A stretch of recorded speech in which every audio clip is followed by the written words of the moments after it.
एक दिन ज़ारा नामी एक तजस्सुस भरी लड़की को अपने बाग में एक चमकदार फूल नजर आया। जैसे ही इसने फूल को छुआ वो चींटी के साइज की हो गई। हैरानी के आलम में ज़ारा की मुलाकात दोस्त नुमा बाग के कीड़ों से हुई व जिनमें चींटी, ऊंटू और शहद की मक्खी बिजी शामिल थे।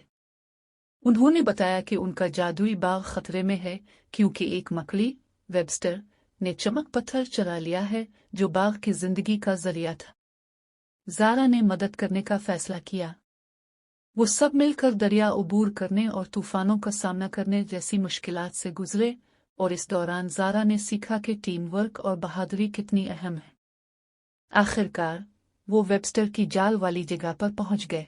लड़ाई करने के बजाय ज़ारा ने नरमी से वेबस्टर से चमक पत्थर वापस करने को कहा और उसे बाग में ज्यादा जगह दिलवाने की पेशकश की।